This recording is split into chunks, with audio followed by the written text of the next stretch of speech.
జై గురుదత్త అందరికీ నమస్కారం అండి. ఈరోజైతే మేము ఈ వీడియోలో అయితే జొన్న రొట్టెలు ప్రాసెస్ అయితే చూపించబోతున్నామండి.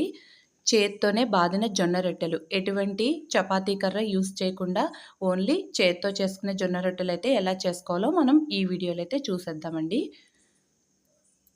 ముందుగా అయితే జొన్నల్ని శుభ్రంగా కడిగి ఎండలో ఆరబెట్టుకుని ఆరిన తర్వాత కళ్ళుప్పు అయితే వేసుకుని జొన్న పిండి అయితే పట్టించుకోవాలండి.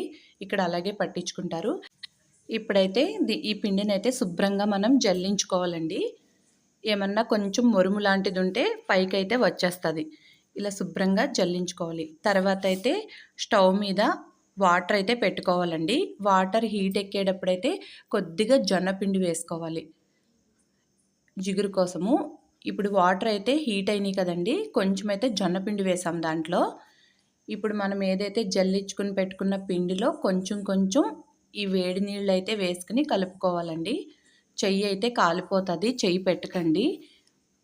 మనకి ఏదైనా గరిట లాంటిది ఉంటుంది కదా, గరిట అయితే తీసుకుని మీరు ఇలా కలుపుకోవాలి.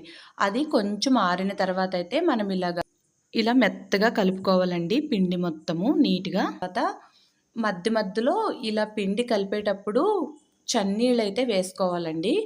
ఇక్కడ మాకు ఒక ఆంటీ ఉంటారండి, కన్నడి గస్ వాళ్ళు. ఆంటీ అయితే ఈ జొన్న రొట్టెలు అయితే చేశారండి. ఆంటీ చేస్తుంటే మేమైతే ఈ వీడియో అయితే తీసుకున్నామండి. ఆంటీ అప్పుడప్పుడు జొన్న రొట్టెలు చేసి మాకు ఇస్తారు. మేమైతే చపాతీ కర్రతోనే చేసుకుంటాం ఇంట్లో, అంత పర్ఫెక్ట్గా అయితే రాదు. ఇక్కడ మా వాళ్ళు అంతా ఆంటీ వాళ్ళంతా అయితే జొన్న రొట్టెలు చేత్తోనే చేస్తారు. చూడండి, జొన్న పిండినైతే ఇలా బాగా మెత్తగా కలుపుకోవాలి. ఎక్కడ కూడా చిన్నగా ఉండలు కూడా కట్టకూడదు. ఎంత కలుపుకుంటామో అంత మృదువుగా వస్తాయి జొన్న రొట్టెలు అయితే. చాలాసేపు కలిపారు ఆంటీ అయితే. ఇప్పుడు మనము ఏ సైజు కావాలో ఆ సైజుకు తగ్గ పిండి తీసుకుని రొట్టె అయితే చేసుకోవాలండి. కొంచెం పెద్దగా తీసుకుంటే పిండి సైజు అయితే పెద్దగా వస్తాయండి. ఆంటీ అయితే ఈ సైజు చేస్తున్నారు. ఇలా చేత్తోనే చేస్తున్నారు చూడండి, చాలా చక్కగా చేస్తారు. మాకైతే కొంచెం చెయ్యి అయితే తిరగదు. ఆంటీ వాళ్ళకి ఫస్ట్ నుంచి అలవాటు కదా, బాగా చేస్తారు. జొన్న రొట్టెలు, సజ్జ రొట్టెలు ఇంకా అన్నీ చేస్తారు. ఆంటీ అయితే టమాటా పచ్చడి చేస్తారండి, చాలా బాగుంటుంది. నెక్స్ట్ వీడియోలో అది కూడా చూపిస్తాం మీకు. ఇలా చేత్తోటే చేసుకోవాలి జొన్న రొట్టెలు అయితే. ఇలా చేస్తా రొట్టెనైతే పెద్ద సైజు చేసుకుంటా వెళ్ళాలి. ఎక్కడైనా కొంచెం అలాగా మనకి ఇదైతే కొంచెం పిండి పెట్టుకుని అడ్జస్ట్ చేసుకోవాలండి. ఇలా రొట్టె అయితే పెద్ద సైజు చేసుకుంటూ ఉండాలి. ఒక పక్కనైతే రొట్టెలు చేస్తూనే ఉంటారు, ఒక పక్కనైతే పెనం మీద రొట్టెలు అయితే కాల్చుతూనే ఉంటారండి. రొట్టె అయితే పెద్ద సైజు అయింది చూడండి. ఇప్పుడు మనం ముందుగా పెనం పెట్టుకుని స్టవ్ ఆన్ చేసుకుని పెనం పెట్టుకున్నాం కదా, ఇప్పుడు ఈ రొట్టె అయితే వేసుకుని కాల్చుకోవాలి. చూడండి ఈ ప్రాసెస్ కూడా ఎలా చేస్తామనేది.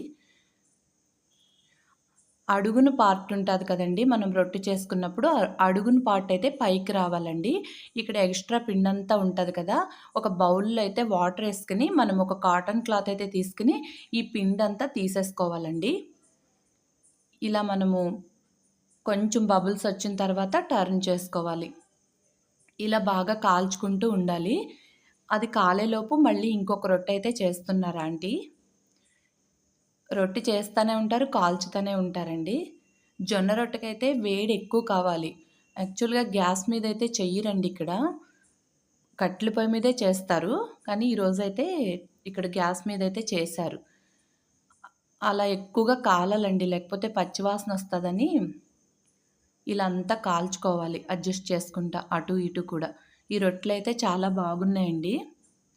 ఇలా మనం ఇంకా చేసుకుంటూ రొట్టెలన్నీ ఇదే ప్రాసెస్లో కాల్చుకుంటూ ఉండాలి. పైన కొంచెం మనకి పిండి అంటుకుంటుంది చేతికంటే, లైట్గా పొడి పిండి అయితే వేస్తున్నారు ఆంటీ మధ్య మధ్యలో. ఇలా సైజ్ అంతా చేసుకుని అడుగున పార్ట్ అయితే పైకి వేశారు కదా, ఆ ఎక్స్ట్రా పిండి అంతా వాటర్తో క్లాత్ పెట్టుకుని మనమైతే తీసేసుకోవాలండి. మధ్య మధ్యలో అయితే కొంచెం కొంచెం పొడి పిండి వేసి ఈ పిండిని అయితే ముద్దలా కలుపుతున్నారు. ఇలా మొత్తం అంతా పిండిని, ఎక్స్ట్రా పిండిని అయితే తీసేసుకోవాలి. కొంచెం బబుల్స్ వచ్చిన తర్వాత దాన్నైతే ఇలా తిరిగి తిప్పుకోవాలండి. ఇప్పుడు ఇంకో రొట్టె అయితే చేస్తున్నారు.